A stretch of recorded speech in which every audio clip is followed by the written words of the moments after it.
Does your child wake at almost the exact same time every single night?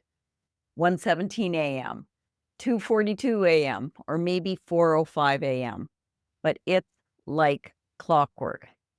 When night wakings follow a pattern like this, it's usually biologically based.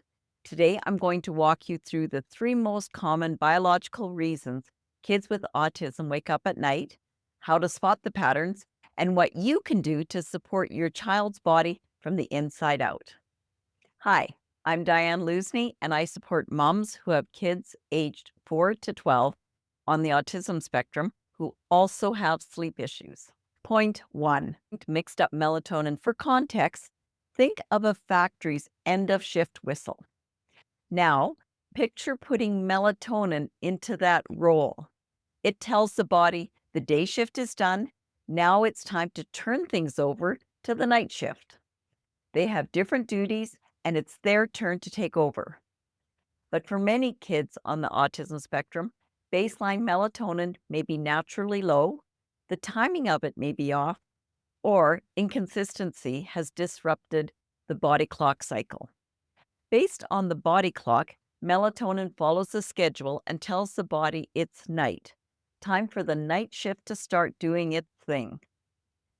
These are some of the possible symptoms of a melatonin issue.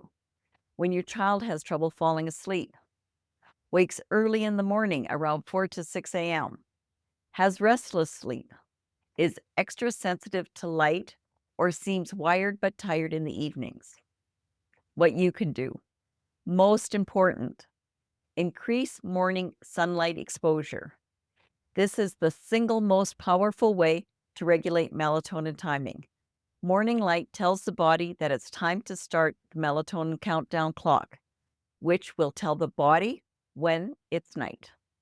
It's like getting the day workers started on time so that they will complete their tasks on time and be ready to hand over the factory at the right time for the night workers.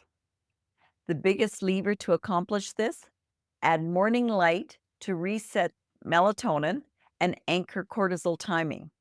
Ideally, get your child outside and into sunlight. If that isn't possible, spend time near a bright window or a bright light within an hour of waking. This tells the body when daytime actually starts, and that's the daily morning reset. Also important, 7 days a week. Your child needs to get up at the same time and get into ambient or surrounding bright light 7 days a week. No looking at the light. The general brightness is what resets the body clock through the eyes. Sunlight is best because it has the highest lux, a measurement of brightness, even on a cloudy day. But often that isn't possible, especially during the winter when it's dark in the mornings. Secondly, darken the rooms at night. Avoid bright overhead lights in the evening and keep bedtime consistent. Support your child's body into knowing when the day shift starts and when the night shift has arrived. But morning light is the foundation, the reset. Everything else builds on that. Point two, the cortisol spike. Picture this, confusion at the factory. Imagine your child's body is a factory that does better when it runs on a very strict schedule.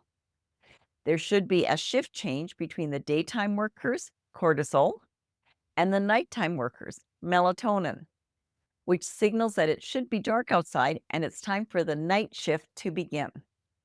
But for many kids on the autism spectrum, the alert and active daytime workers don't clock out on time.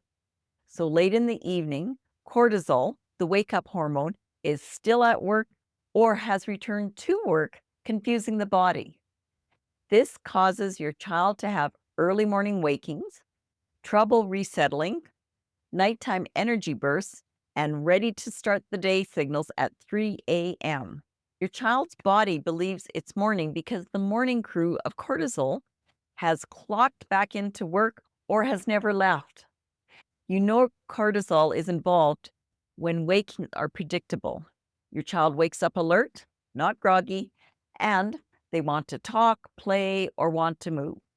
They have real difficulty falling asleep or back to sleep because their body genuinely thinks it's time to be awake.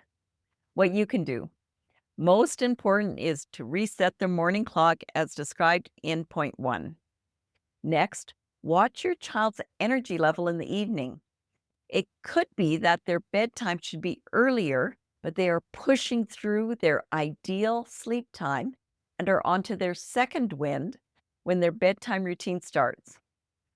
Overtiredness then causes a cortisol spike. So watch your child's energy level all evening. See if there's a pre-bedtime energy drop. That might be the real time for bedtime. Do your child's night wakings happen at the same time every night, or is it sporadic? Do you think it could be biological or sensory, as we've talked about before? If it's predictable, it's probably biological. Share below, and if you've improved the situation, please share with other moms so that you can give them an idea what to try. Something to think about. If cortisol runs high in the evening, try the free T-zone strategies linked in the description below. It helps the nervous system shift out of alert mode. Point 3, overtiredness and sleep pressure crashes. This is all about balancing chemicals. Adenosine is a brain chemical that builds up throughout the day to make us feel sleepy. As we sleep, it reduces. When kids get overtired or overstimulated, the body pumps out cortisol and adrenaline. The problem is these are being pumped out because there's a part of their overstimulated brain that's saying, danger, stay awake. But eventually, as adenosine builds up, sleep will overtake the body. Then, as sleep is happening, adenosine is reduced, and at some point, the cortisol and adrenaline that wasn't burned off is higher than the adenosine, so your child will wake up again. You know, overtiredness is involved when you see bedtime battle, hyperactivity right before bed, night wakings a few hours after falling asleep, emotional or explosive evenings, or extremes of no chance of sleep, or a complete crash after busy days. What you can do. The most important thing, consider starting their bedtime routine earlier. If your child is into their second wind, that burst of energy might be when they should be winding down. That means you've waited too long. Related to that, try increasing calm in the evening. It could be that your child needs a longer wind down time. A calm routine before their bedtime routine to keep the cortisol and adrenaline at a lower level might be necessary. I'm not saying the entire evening should be calming. It might only be 15 minutes, but it should be predictable and consistent, as in every possible evening. Finally, in the daytime, have them do some heavy work. Pushing, pulling, carrying, using their big muscles to help them regulate their nervous system throughout the day. Isn't it amazing how what we do in the morning and daytime has such a profound impact on the evening and night? Morning light sets the clock for when sleepiness should start later in the day. It's your brain's way of saying, noted, I'll power down in 12 to 14 hours. Doing regulating activities during the day means that dysregulation is less likely in the evening. Those are great examples of working with our biology.